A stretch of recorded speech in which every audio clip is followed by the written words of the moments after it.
Week 2 is in the books. Some mediocrity on the picks, but it is time to bounce back. We've got a lot of data in the books, and we've got new looks for Week 3.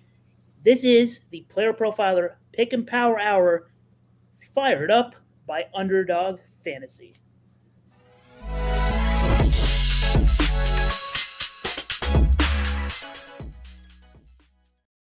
Welcome to the Player Profiler Pick Em Hour, powered by Underdog Fantasy. We are your hosts, Ahaan Rungta and Trevor Tipton. We've got some Week 2 nonsense to talk about. Honestly, a little bit of some sweaty good, some sweaty bad going on with our season long entry. So we'll talk about that briefly. But as you can tell from Trevor's background, we are fired up for a potentially ugly Thursday night football. And this is where you get, us being fired up for ugly stuff. This is why we're here, right? We're going to find value. So, Trevor, how are we doing? What'd you think of Week 2? How's your weekend? Week 2 was crazy. Some stuff I expected to see, some stuff I definitely didn't expect to see. I really wanted the Giants to lose to crush survivors because I was not on them. Man, I wish the Cardinals just weren't complete and utter trash. It seemed like the Giants finally got it going in the second half. Unfortunately, Saquon takes the ankle injury. At least it's not a high ankle, so we can take some resolve in that. Obviously, Monday night, terrible Nick Chubb injury. That was like watching if anybody's watched UFC, that was like when Anderson Silva broke his leg on that leg kick for me.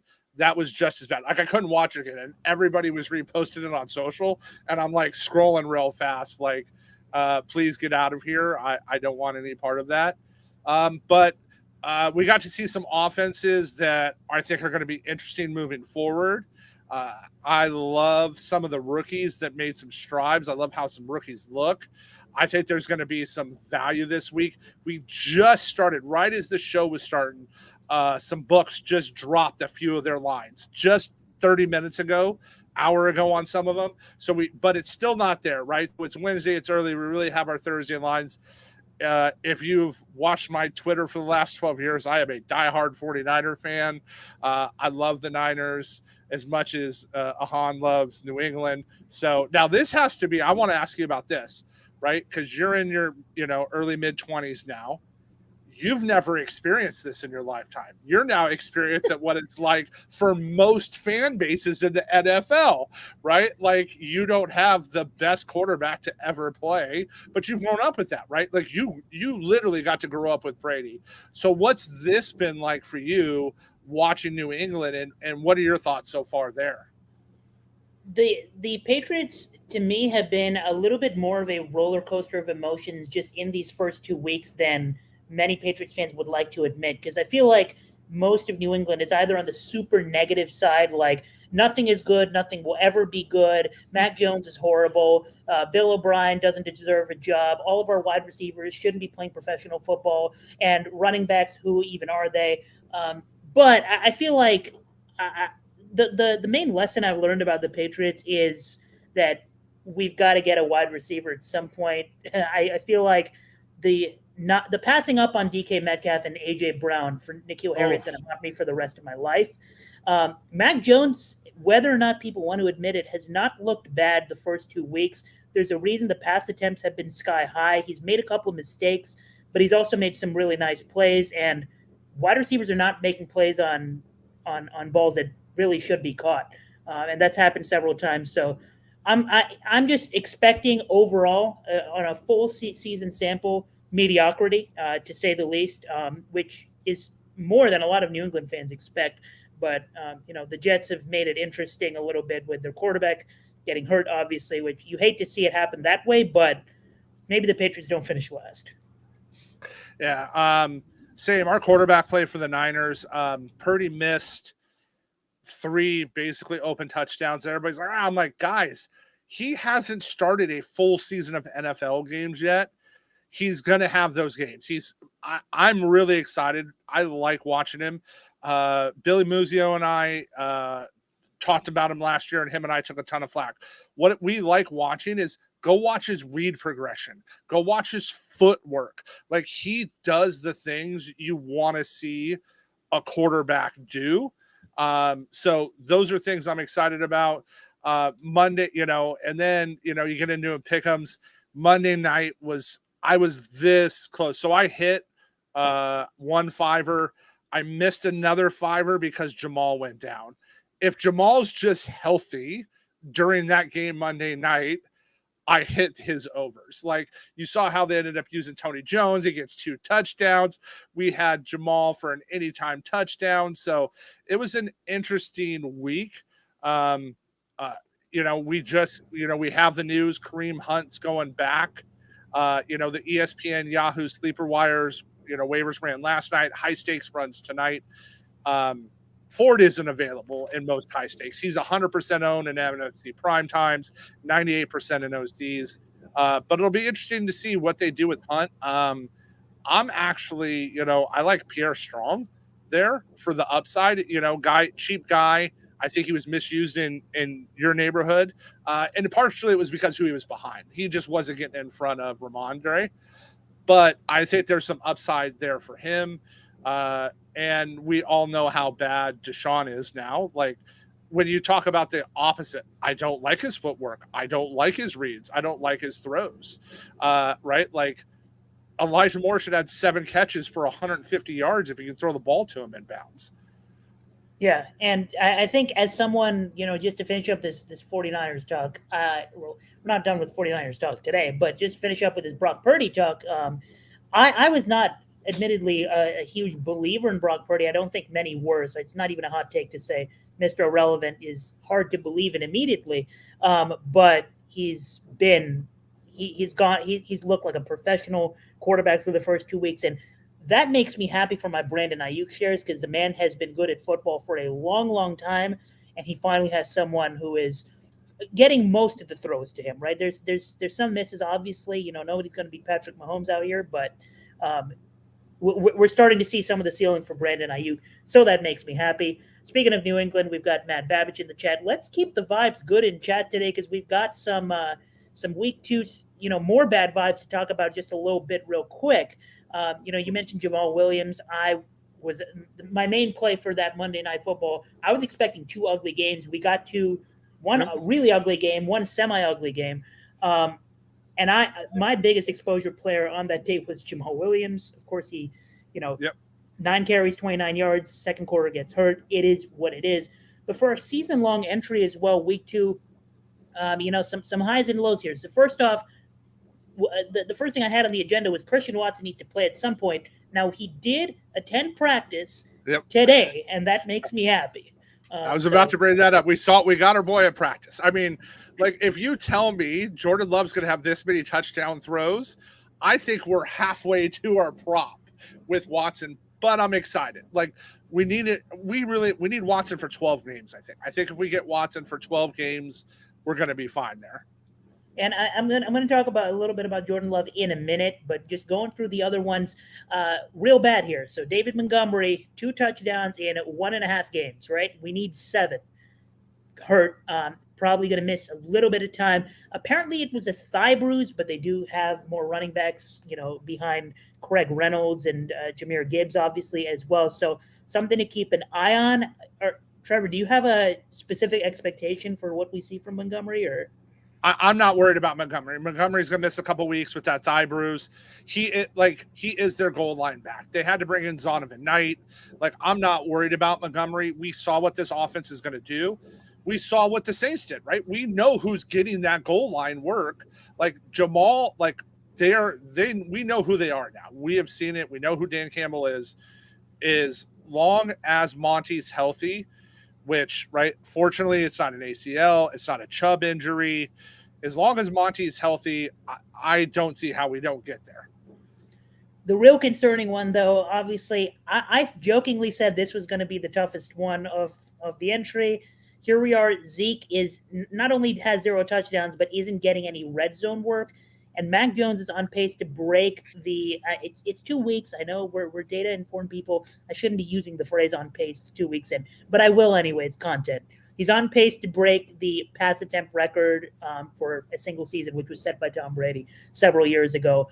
So they're passing a lot in the red zone, which I like to see as a Patriots fan, but I did not think it would be this. It would be this much through 2 weeks. Surely at some point we start getting some runs. No Patriots running back has a touchdown yet. Concerning, but we need that. That's my concern here is I would be less concerned if Ramondre had some, right? If we saw any usage out of Ramondre even, but they're like, I know it feels like Bill's trying to like be so contrarian. He's being too contrarian. That's what it feels like to me. I mean, remember, this is the team that basically didn't have an offensive coordinator last year. Right. But I just don't understand. But that one's definitely concerning for me. Waller, I'm okay with, right? The Cowboys game is what it was. He's worked through it. He's going to get, we saw, right? Daniel peppered him with targets last week. He is their wide receiver 1. I'm way more comfortable with him, once they get these kinks worked out here. And now we just, games I'm not counting on. Philly, and they got to play Dallas one more time. So outside of that, even this game, I wouldn't be shocked if he had a touchdown. The over under is 44 in this. I think it's 44 and a half. I think that, we could easily see, some, 28, 14, scores in this game, pretty easy, some garbage time stuff, but I think he gets it right. I'm definitely okay with where Waller's at after everybody freaked in week 1. And it was just right. That is what it is. Yeah, I would say so. So the bright side of Waller is he's getting the targets that we expected of him. The volume's going to be there. If I were to be a negative Nancy about this in some way, it's that when you take a play like we did, which was, for those who don't remember, it's higher than 1.5 games of at least 100 receiving yards on the entire season. It's volatile. Obviously, you need 2 great games. The other 15 weeks, he could suck, and we don't, right? But when you take something like that, you circle games on your calendar where you're like, that's the window of opportunity right there. And I felt like week 2 was our first huge window of opportunity and the Giants are not going to have many huge offensive games. And in a sense, they had a huge offensive game in week 2, and Waller finished with 676. So there's a negative angle to look at there, but I agree with you that the usage is going to be there all season long when he plays. So we'll have plenty more opportunities. And I actually think the Eagles are one that need to be circled now, because they actually have allowed some tight end production through the first 2 weeks, including Hawkinson, obviously, who scored 2 touchdowns. So maybe the Eagles are not one you can just X off. My only worry is their D-line just using that offensive line like a turnstile, like the Cowboys did. The one thing I really am, too, though, encouraged about that nobody's really brought up or I haven't seen people talk about with Waller has 40 yards after the catch. So he's getting his yak. That's what I want. And one of the things that's cool is Underdog for their pick'ems has added yards after the catch. So we're going to talk about that a little bit as well. But that's one of the new categories we're going to see. So hopefully we get some yak monsters in there. We saw the yak monster Pickens. That's a little sarcastic because, everybody gives them a hard time about separation. But, we broke that one for 70. Speaking of broken, that's how I describe Kenny Pickett. But there are, there's some Underdog has some cool new things, and that's one of them we're going to talk about later today. Absolutely. And then last but not the least, the ultimate waiting game. This is exactly how we want to see it, right? DK Metcalf is going to give us a sweat, but it is hopefully a sweat that's going to be worth it. 1 touchdown through 2 games. He did leave the game for a little bit, deja vu to the poop game in Detroit. He started out. This time it's actually an injury, but looks like he'll play week 3 because he is a freaking monster. Speaking of, all these, you hinted to the new categories. Let us hear a quick word from our sponsor before we get into some week 3 stuff. It has been 2 years since Josh Larkey paved the way for fantasy gamers to start expecting positive returns from pick'em games, specifically Underdog pick'ems. And how do you do it? Well, you look at a slate and you find a great shootout or a sneaky shootout. You also look for a shit show game. 3, 4, 5, 6 guys in one game. That's right. You can do it. You can do it. And you can 100x your payout on Underdog. Think about week 1. Jets-Bills was a shit show. Did we see the Aaron Rodgers injury coming? No, but we knew the Jets have a good defense. We knew the Bills have a good defense. Why not expect the worst? And the worst is what we got. So if you had gone Dalvin Cook less than, Garrett Wilson less than, Aaron Rodgers less than, Josh Allen less than, Gabriel Davis less than, boom, boom, boom, boom, boom, boom, boom, you can go 6 for 6. Same thing in week 2. Oh, week 2. Oh, sneaky shootout there in Philadelphia. Minnesota's going to be in comeback mode, so we'll go Cousins, Jefferson, Hawkinson, more than, Mattison, less than, but also Swift, more than. Boom, boom, boom, boom, boom, boom, boom, boom. That's how you do it with the Underdog Pick'ems, and you use promo code Underworld to get a 100% instant deposit match up to $100. You put in $100, Underdog matches that deposit up to $100 with promo code Underworld. Go start picking. We are back on the Player Profiler Pick Em Hour, and we are ready to dive into the Underdog Fantasy Slate for Week 3. And for those of you who are joining us on stream right now on YouTube, we are on YouTube or on Twitter or Facebook.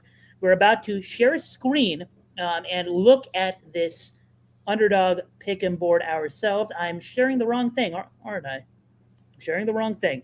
While I do that, Trevor, do you have any week 2 lessons that you learned, whether it be for Pick'ems, whether it be a specific team that you want to talk about for, I guess down the line?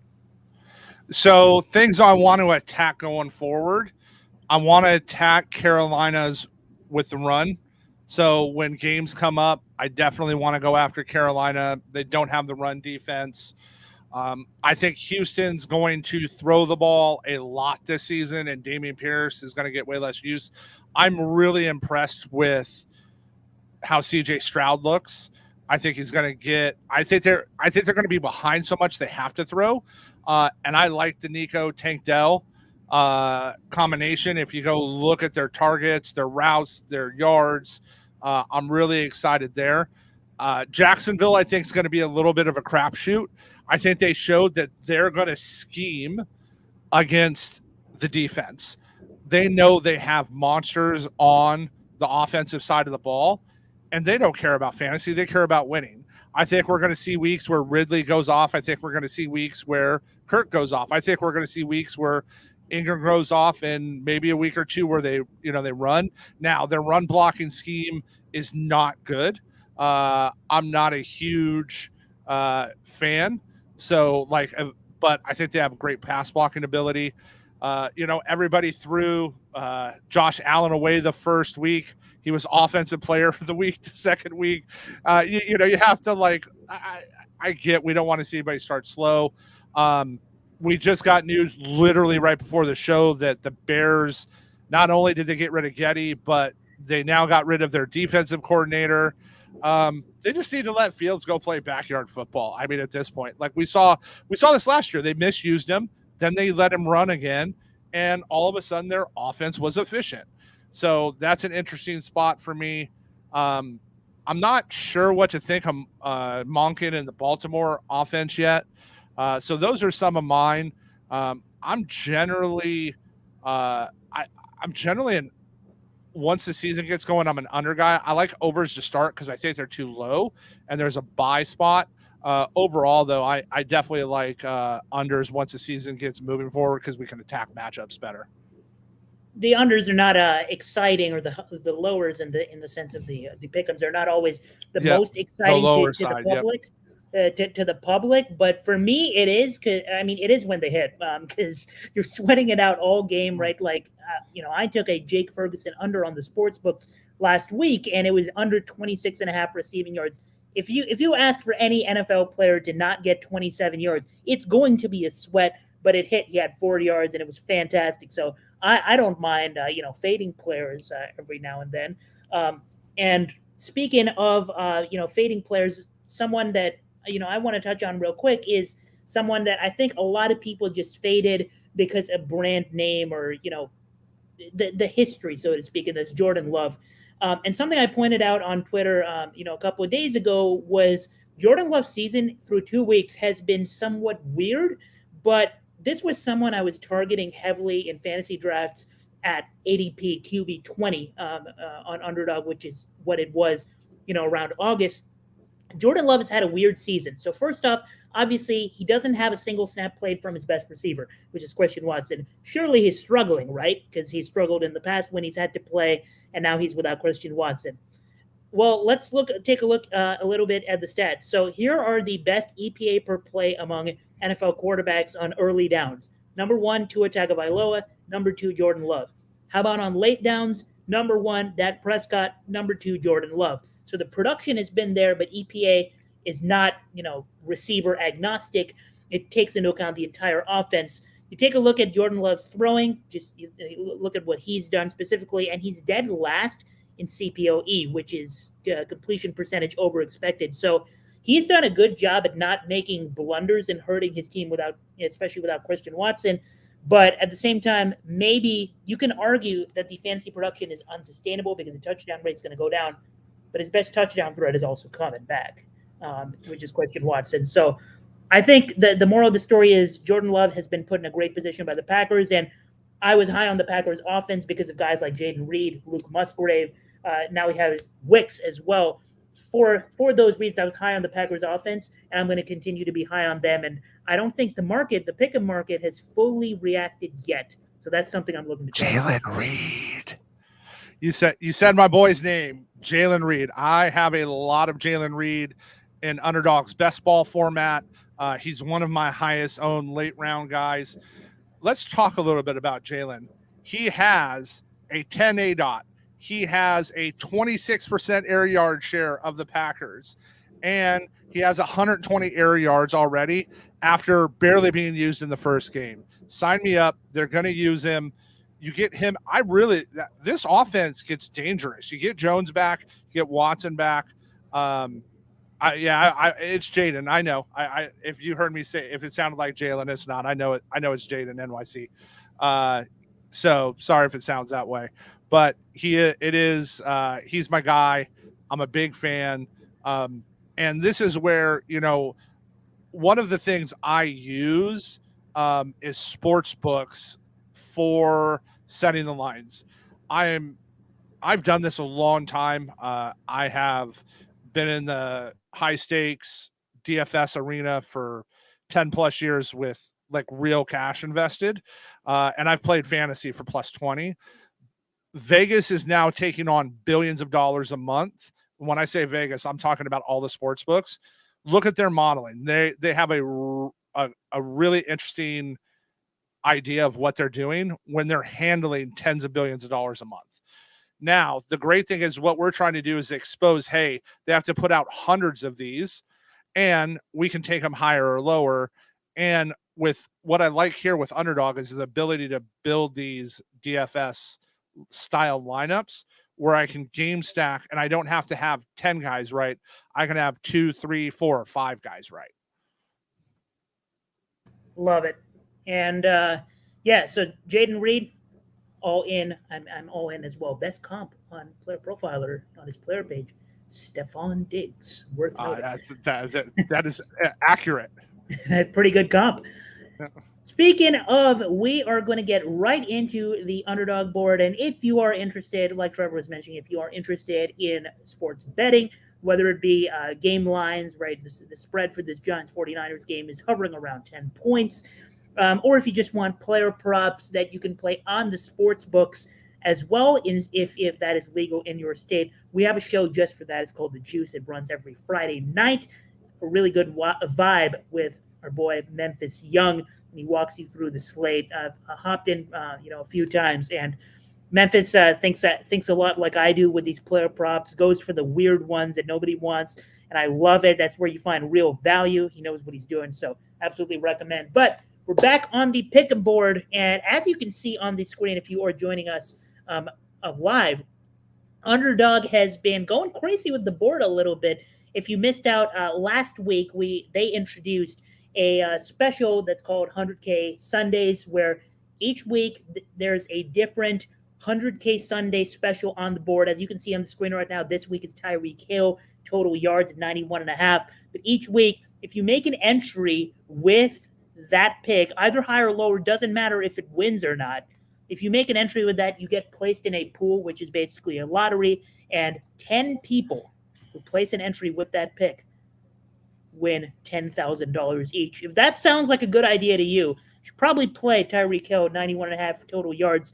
Now, Trevor and I both like the same side of this, but we're not going to come up with our pairing yet because we want to wait for the sportsbooks to set in. We want to get the biggest edge we can. We do have time.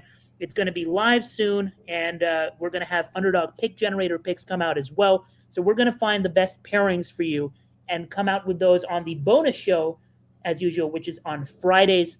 The other special on the board this week is Daniel Jones, half a total yard. Now, you are limited on this. If you click higher, Daniel Jones, I would hope you click higher on that, and you don't anticipate the Aaron Rodgers-esque injury. You click higher, you are going to be limited on this. So I think in my case, if I try to pair it with something else, I am limited to $10. I think the limits may vary a little bit. So we're not going to have an official pick for you on this, but you should probably play something on the board you like with Daniel Jones just to pair that, just to pair something with it, just so you can get that little freebie out of the way. But we're here with one pick each for Thursday Night Football. And Trevor, I'll let you kick it off. You're the 49ers fan, but you're going with a Giant here. What Giants pick are you targeting for Thursday Night Football? Yeah, so this is I'm a big game theory guy. Again, DFS, I took 51st in weekly winners this last week. There's over 200,000 people in there. I was so close. Right? Like when you start getting up there, everybody's points is so tight. I wish I would have done more lineups there. I only built 6 because when they dropped it, I was just too busy with all my other stuff. But we want to use that same theory when we attack this. And looking at this particular player, you heard me talk about it earlier. I like unders. I'm an under guy at heart. I like going after them. And somebody that I think is the wide receiver 4, maybe even 5 on his team is Paris Campbell. I am not a Paris Campbell guy. I'm not a big fan. And he has physical abilities. When you look at him on paper and you look at his, go look at his player profiler page, you see, you look at it and you think this guy should be better than he is, right? When you look at who he is and what he does and where he should be, he should be in terms better. But if you listen to scouts start talking, right? Look at his workout metrics, right? He's off the charts, right? Insane right? He's a 4.3 guy, right? Yeah. 4.31, right? He has an insane speed score, an insane burst score.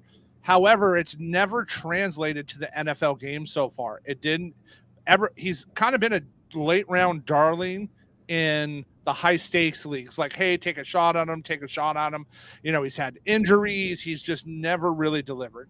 Now we go into New York, and something I'm excited about was they finally got Jalen Highland involved last week. He can stretch over the top. Hyatt showed that he can be that stretch guy. He had a ton of air yards last week. And let's talk about Paris here. So we saw Hodgins get used last season, how he got targeted. We have Slayton, we have Waller, we have Hyatt. Now, no Barkley this week. You have Breida, you have their other backs, and it's the Niners who you can't run on and you can't terribly throw on. Here is some of Paris Campbell's stats for the week.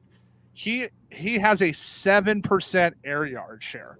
That, guys, for everybody listening, that is nothing. You don't want to target receivers unless you're going under that haven't that kind of air yard share.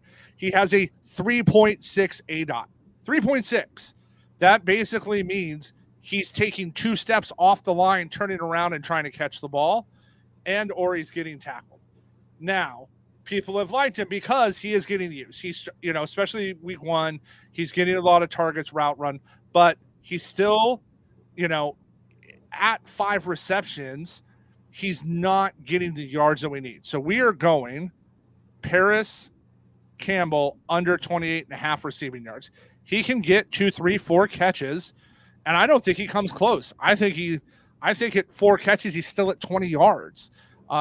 Like the 49ers would have to all fall down and just not tackle him. Meanwhile, you're going to have like guys like on top of our nickels, guys like Fred Warner as a linebacker coming over there and shading that side. I think they have to try to go to Hyatt. I think they have to get Waller involved. I think Slayton's more involved this week. And I think they get Hodgins more involved. Again, Paris has shown us these last 2 weeks, right? He has the paper, but it doesn't translate to NFL game speed for me. Love it. And we hit on a collab in week 1 for Thursday Night Football. And keep in mind, these double, right? That you're profiting double what you put in. So if we, let's say, hit half of these Thursday Night Football collabs, we're profiting quite a bit long term, right? So you want to keep your unit exposure, the same for all of these. But despite the fact that we hit one together in week 1, this might be my favorite one that you've dished out on the show so far, because I love a sneaky under on someone that nobody's going to look at fading, and some people might look to back just because, like, oh, he might get some in garbage time. Yeah, but he's also the 5th option on his own team. Daniel Jones might be ahead of him, right? Like, so Paris Campbell, like you said, the receptions line is set at 3, and this is a guy who can get 5 receptions and still not sniff this. So I absolutely love it. You also see he has a rushing plus receiving yards thing. It's because he gets some of those jet sweeps. So if he breaks out for a play, it might be on a jet sweep, right? And that's not a reception. So I like the under 28.5 receiving yards from you there. Now I'm going to pair this with the 49er, and how I approach this game. I love, if you were following along with my picks in the Player Profiler Discord, which is free, by the way, y'all should join. If you were following along with my picks in the Player Profiler Discord last year, I hit a plus 5,600 same game parlay on the Bears Commanders primetime game, right? That was arguably the ugliest game on the slate. So the way I approach these ugly games is I kind of look for things. If we're following a certain game script, I want to look for things where there's extreme value with that game script. But I think I found one here where, regardless of game script, we should be able to hit this. And whether or not you think the Giants keep this close, one thing we do know for certain, which is Kyle Shanahan will want to get Christian McCaffrey a little bit of a break. So first off, Christian McCaffrey leads the NFL in touches so far this season through 2 weeks. He has at least 20 rushing attempts in each of the first 2 games. He played 100% of the red zone snaps last week. Now he has short rest. And now Kyle Shanahan literally told us at the press conference in week 2, I've got to be better about rotating backfields, and I've got to get the other guys involved. This is a guy who's had injuries, and we've forgotten that Christian McCaffrey, how many injuries he's had just because he's been healthy for over a year now, right? So Christian McCaffrey needs to get some breaks. Now, the way I approached this on the books was yesterday. I took Christian McCaffrey under 17.5 rushing attempts. That line has gotten steamed down, or I guess steamed up in that direction. And it's now minus 140 on the books, which is why if you check out Christian McCaffrey on the Underdog Pick 'em board, it's now 17 right on the dot. So you would get a push if he lands at 17 exactly rushing attempts. I want to pivot since we have these props up on the books now. How about just Elijah Mitchell is going to get carries whether or not the game is close, right? And if the game is a blowout, he might get like 10 or north of 10 carries, in which case this should be easy. But even if he doesn't, even if he gets 6 or 7 with his efficiency against a Giants defense that is not good at all, I like the higher on Elijah Mitchell, 27.5 rushing yards. And pretty much every time he played, he got at least 5 rushes, and he cleared this in all but 1 game last year. So I absolutely love, not just the floor of Elijah Mitchell with him at least getting a few carries, but also the ceiling. And if you're hitting up the sports books and not just playing Pick'em, might as well look at those Elijah Mitchell alt lines just in case. It's as a 49er fan, I'm pretty tuned into them. And we lived in the Bay until 2015. I still know a lot of people up there. They want CMC healthy for the big games when they need to workload him, and they need him, and they know they need him healthy later in the season. It's real easy to give him the ball 20 times a game because he's so dynamic.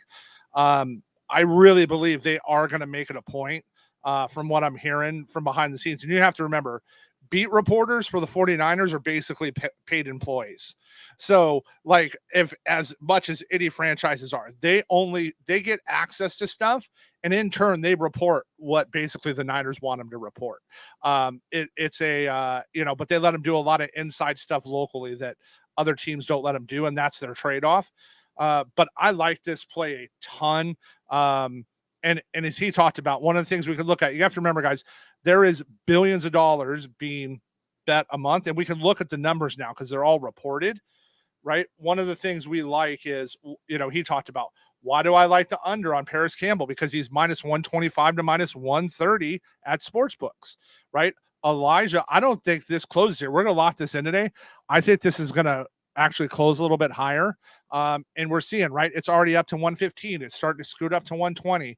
It's going to move up. We saw CMC move down in a game in which the 49ers should be in control. They need to use Eijah more, and I love the play this week. It's good to get the stamp of approval from the 49ers fan. And if you guys are following on stream, right, you can do the same thing yourselves. You don't need an account to compare odds in certain places, and you don't need access to sports books to get this kind of information we're getting. But yeah, like you said, this is a moving.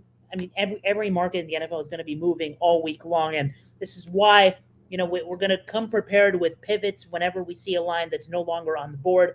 Last week, I guess I didn't get my rant about this, at the top of the show, but last week on Friday, I had a ticket that I feel like I jumped ship a little bit, right? So I had the Justin Herbert and the Mike Williams stack, and that was so beautiful. It was pretty much sweat free, and that was an immaculate read. And then I had to pair it with something, and then I ended up pairing it with Jahmyr Chase, higher than 14.95 fantasy points. Meanwhile, I'm sitting here still without a win because I pivoted from my original lean, which was Amon-Ra St. Brown receiving yards, which hit in the third quarter.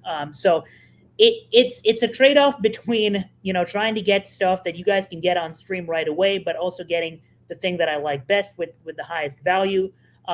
So whenever you guys are seeing this or listening on podcasts, since this will be uploaded on all our podcast networks, whenever you guys are hearing this, you should not just take whatever we say for granted. You should check the Underdog board.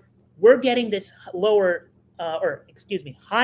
on Elijah Mitchell, 27.5 rushing yards. But if it's any lower than that, that's even better, right? So check that, verify with sportsbook, stuff like that. This is a line I would take up to around 30.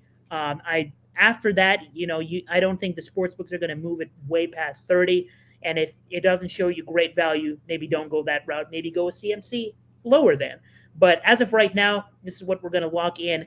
Paris Campbell lower than 28.5 receiving yards, and Elijah Mitchell higher than 27.5 rushing yards. We're going to place half a unit as always, and hopefully that'll make it 2 out of 3 hits on collabs for Thursday night football. I love it. So let me ask you. All right. So we talked about this. We teased it a little. Underdog Pick'ems dropped some of their new fantasy scores that we're going to be able to take advantage of. So now we have fumbles that you can go higher or lower, passing first downs from a player. Does a receiver, running back, tight end get a first down? Sacks taken. And I think my favorite is the yak. So yards after catch. Because some guys we just know are yak monsters, right? They have the ability for upside out of those for the new pick'ems that we should. It sounds like we're going to see this, this weekend. Which ones are you excited about to see and try to take advantage of?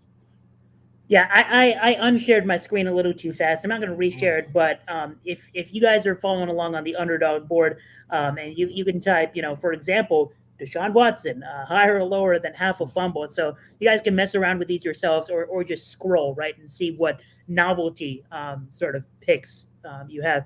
I'm a sicko, so I like the stuff like you do, like you said, yards after catch, and that to me is sounds a little volatile, but I actually like it, and I'm gonna target yards after catch because it's actually a little more sticky over the course of one season with one defensive roster than you might think it is. I found success with fading guys on their total receiving yards when they can't do stuff after the catch, stuff like that. So I like that answer, but I've got to say the fumbles, right? I mean, when you have a half of anything on the board, it's an electric sweat. I was on so many higher or lower than half an interception last year. If you were, listening, the show was called something else, but we had a pick 'em show last year. I gave out multiple interception plays, higher or lower than. I love the electric sweats like that. So I love me a half a fumble, and I think we're going to see down the line opportunities to attack that when we see, elite front sevens, paired up with potentially bad weather, and we'll be able to get some value on that. And these are the markets that the pick'em board might not be as fast to adjust to, right? And you can maybe read a little bit off the sports books as well, right? Because you're going to see, sack numbers maybe very high on a particular game. Yet on the pick'em board, you see a fumble square up. You're like, this is the game where you attack a fumble. So I'm looking forward to that kind of electric sweat. I want them to drop. We got Pittsburgh. Let's talk about a game Sunday night. We got Pittsburgh at Las Vegas. I want to see if they drop some, right? How many sacks Jimmy takes. Like, that's a spot for me. I think about TJ Watt. I think about that, that electric front for Pittsburgh, that terrible line for the Raiders. Like, those are spots we want to attack. Where can we go? So I'm interested to see if we see that line come up for Sunday Night Football. I mean, when you said taking sacks, I thought you were going to talk about Justin Fields. Anything to push some agendas, right? But yeah. I'm looking forward to hopefully going 2-0 on the Thursday Night Football card. I'm glad, this is what we're going to continue doing. We're not going to force anything. We're going to play it by ear, right? When we have picks that we think have value, we're going to give them out right away. And then if we get a little bit of a delay from sports books on props, we're not going to jump on the pick 'em board to play them early, right? So this is why you need to keep an eye on the Underdog pick generator. And you can have, if you have the DFS Dominator, you're going to get access to this right on PlayerProfiler.com. Sign up for the DFS Dominator, and under the DFS Dominator, you're going to have on the rightmost Underdog pick generator some point throughout the week, hopefully Wednesdays, but it may be as late as Thursday morning because we're going to try to improve on these results for you. Put out a bunch of picks from Underdog Fantasy where we can get great lines and attack them as early as possible. And we will also have a bonus show on Friday. Let's take a few. People have their fantasy questions, and this is what we do. We're multi-talented individuals here, or if we do say so ourselves. So we're going to tackle some of these fantasy football questions in a blaze real quick. Trevor, you go. Can I trade away Jerry Jeudy for Dameon Pierce? I have no RB depth. I don't know who your other wide receivers are, so that's a little hard for context. And I don't know, I generally like on these kind of things, that's a hard trade for me to say. Is it a 10 team? Is it a 12 team? Is it a 14 team? What are your other running backs? In a vacuum, I prefer, if you have no running back depth, I would actually probably take Pierce over Jeudy. I'm not a Jeudy guy personally. That's me. While as wild as it sounds, Russ is ahead of some pretty elite quarterbacks fantasy points wise right now. Jalen Hurts being one of them. I don't think it stays that way this season. As much as I like Peyton, they misused Javonte last week. So again, it depended upon who you have. Is it a 2 flex, those kind of things? But that's for me a coin flip. But if you're desperate, I don't hate it. I'm actually not a Dameon Pierce guy at all. If you followed me on Twitter at any point, I really hope Dameon Pierce's family doesn't follow me because I've already had it with one NFL running back's father coming at me. I'm not a Dameon Pierce fan at all, but I would do that trade as well in a vacuum, because I actually think this is a little bit of a buy low window for some players in that Houston offense, because I'm a CJ Stroud believer. Another question in terms of fantasy: would you trade Gibbs for Kyren Williams and Mattison? Ooh. Mattison. It's interesting. I'm going no. I don't, and I'm just going to go pure talent. That's close for me though. Kyrie, right? Cam's done. Cam is done in LA. I don't think Cam plays another game for the Rams ever again. I think if he's not traded this week, he's traded by next week. The Rams are probably trying to get too much, hoping somebody gets hurt. But I don't see Cam playing another game. I think this is the make or break week for Mattison. So, like, does he get used? Can he look explosive, or do we start seeing some more Ty Chandler? I love Gibbs' talent. Here's my challenge. I don't know. Right, we saw what his role is going to be, as dynamic as he is. We saw what he's going to be when he's there. I actually do this trade, and here's why. I think Kyren is going to be the guy in LA. I think the Rams are going to be behind a lot. And once Monty's back, even if they use him, right, Josh Reynolds is balling out, right? We're going to get Williams back. We know who, right? We know who Laporta can be. We got St. Brown. And we saw what they did to Swift last year. So unless Monty goes down for the season, I actually take this trade here. What I would do is I'd go back and see if you can get a little more than Mattison. See if you can get trade Gibbs for a Kyren, and maybe see, the guy's got to have him. If he has Mattison, he probably doesn't have the guys around him that I'd like. That's a challenge. But I'd probably take this trade. I would lean no, just because in these 50-50 scenarios, I like to go over ceiling. And I think with Amon-Ra having the turf toe, with David Montgomery's going to be out only a couple of weeks, I'm not really counting that. But with Gibbs, if Gibbs starts lining up at wide receiver and his usage goes up just a little bit in an offense that's run by Ben Johnson, who, by the way, is going to get a bag at some point, probably a head coaching job. Someone's going to be really happy with Ben Johnson. I like the ceiling of Jahmyr Gibbs, and I don't think we see – this is, like you said, make a break week for Mattison. If he doesn't ball out against the Chargers, he never will. So I'll take the Gibbs side there. And then last one we got, should I trade – now this is so much more interesting now. Cooper Kupp and Drake London for Ekeler and Watson. Christian.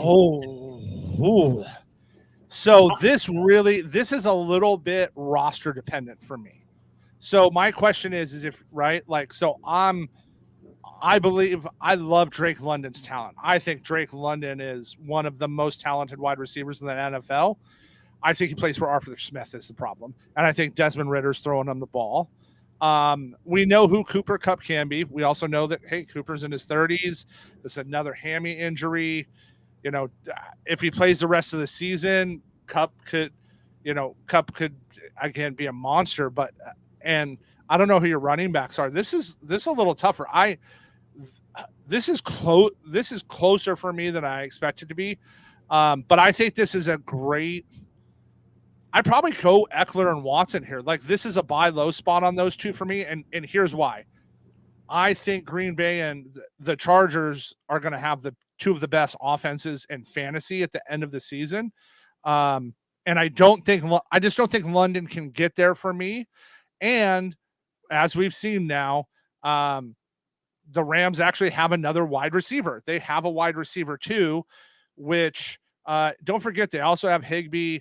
I actually think I go Ekeler and Watson if I'm trying, especially if it's in a tournament. If this is in a FFPC, well, you can't trade there, but if you're in something in a tournament style that you can trade, if you're trying to win, if you're trying to take everything down, I go Ekeler Watson myself. I agree. I was one of the heavy faders of Drake London in redraft. I want to clarify that I've been buying Drake London all offseason in Dynasty and fading him all offseason in redraft, specifically for that Arthur Smith situation. You buy talent in redraft, you fade situations exactly like that.